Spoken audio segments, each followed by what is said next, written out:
to this day, although I have a very good feeling about China, but I think China still has a lot to learn from Taiwan. Yeah. You see, the situation we've done in Taiwan is that we did not help grow the big government, the big state-owned industry. Basically, help the middleman, the middle class. I'm sorry, the middle class. Yeah. You know, the entrepreneurs, and let them have the opportunity to grow and to prosper. And this become the mainstay of the Taiwan economy. Also, the mainstay of Taiwan democracy. Okay, you see all the situation, you know, Taiwan in terms of democracy. I think it's a further, you know, much further on road than China. So I think by the example in Taiwan, rightly or wrongly, you know, Chen Shui-bian certainly is the wrong example, but Chen Shui-bian now, you know about Chen Shui-bian, right? It's now being, you know, undergo a judicial process. I think this is a proof that, you know, that process work. Okay, so I think the success story in Taiwan is a motivation for China, and that will make China better, stronger. So I think in a way, I think why my original dream, I think, you know, we are try to build it to a reality. It's a little piece by piece. And did you feel like you still had more to do? Can you remember how you felt when you left ITRI? Did it still feel like there was going to be another chapter in your work to make China stronger? I think if I were to stay at ITRI, you know, after my 12 years, actually I stayed at ITRI in 12 years, 6 as president, right? Then I think I will, you know, certainly there's a number of things have to make changes. One of the change is, of course, is to trying to work with China in a better position. In that you cannot just unload back the technology into China. You have to try to make use of the conditions or environment of China to help Taiwan. China right now, they are now the largest manufacturing base in the world. China was not happy with that. China want to become the strongest manufacturing base, not necessarily the biggest.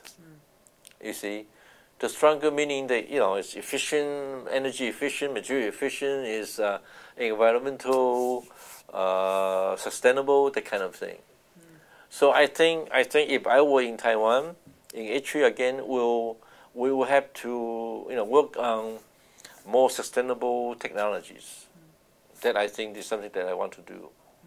But those things does not necessarily need to be done by me, you know. So I have no regret in terms of technology or program they need to do, because those are being carried out.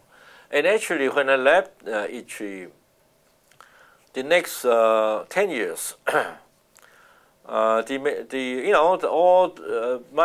principle that I set up, I say I fine-tune the ITRI organization. You know, one of them is to make ITRI the budget 1-to-1, 50-50, right? $1 from government, $1 from the 1-to-1 rule. ITRI has accomplished that. So I think so a lot of the guideline that I set out, objective I set out for ITRI, has been carried out in this last 10 years.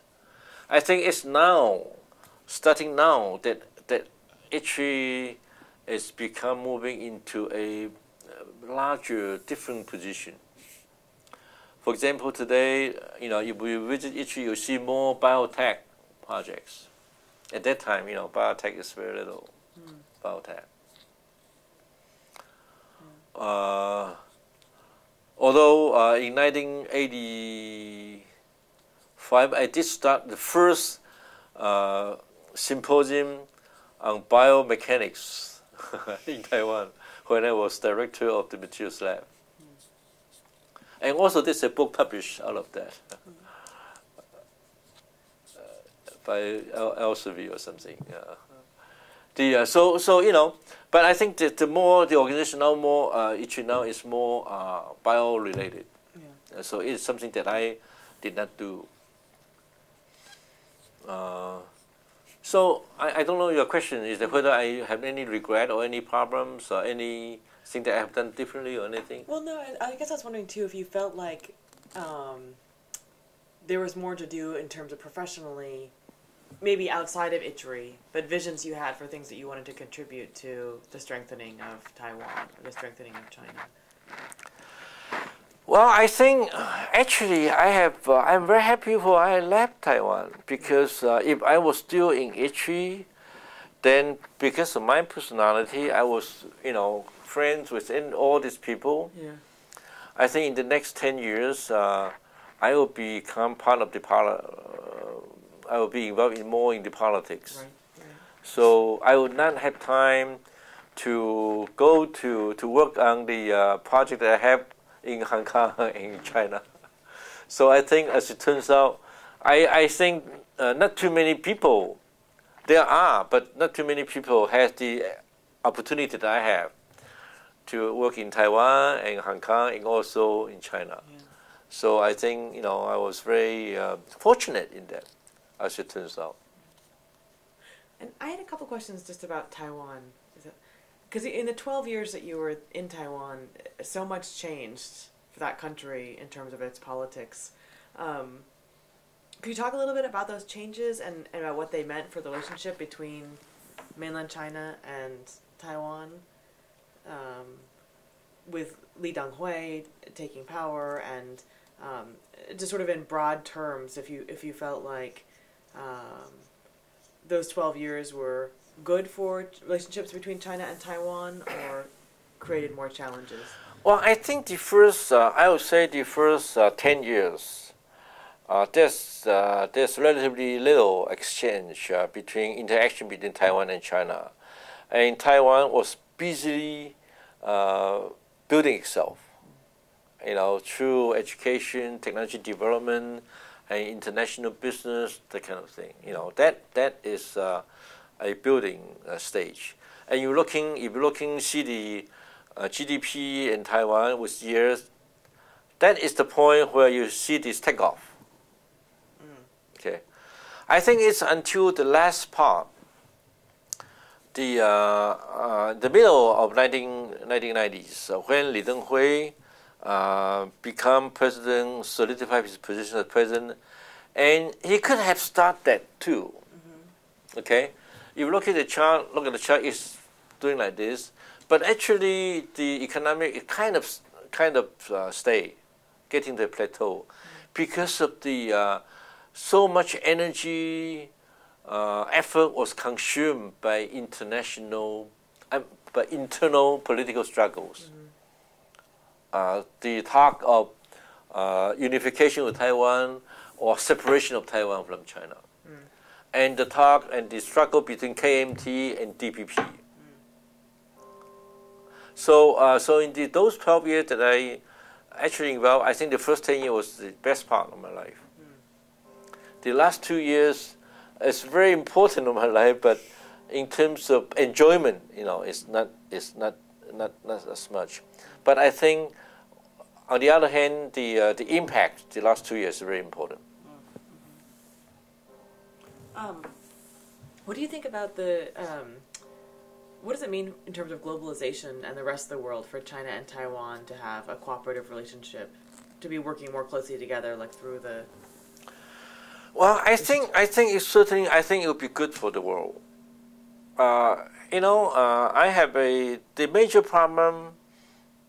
Taiwan, although went through this political chaos with DPP and then Li Denghui, this internal struggle, and then the DPP and the separation movement and so on.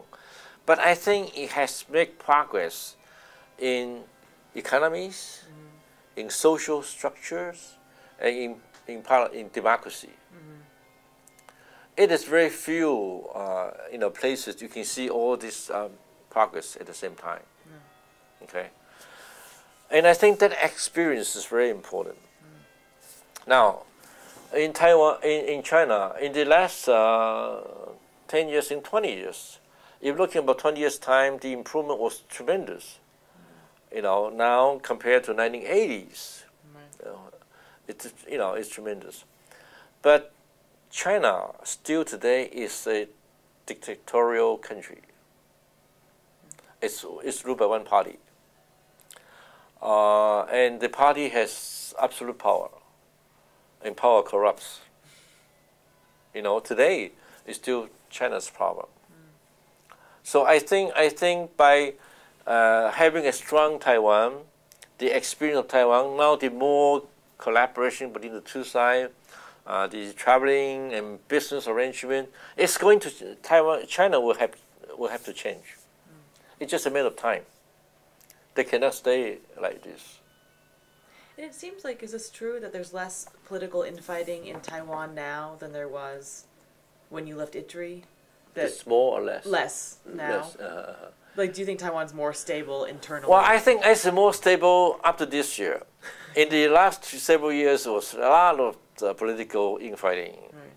Right. But after Ma Ying-jeou, the KMT retook the governments, and I think now it's become more stable. Because it seems like it must make it difficult to do science, and have Taiwan be respected as a science powerhouse with a lot of political instability. Absolutely. So I would say, you look at the curve, the GNP grows with time. It's like this during the 70s, and 80s, and 90s, and then it suddenly kind of stopped, getting to a plateau, okay, and now it starts to picking up again. So otherwise, if only for this political infighting, I think it should have keep going like this. So the scientific progress is tied to the political stability of Taiwan. Oh yeah. I mean, scientists cannot be immune from all this political environment. Yeah.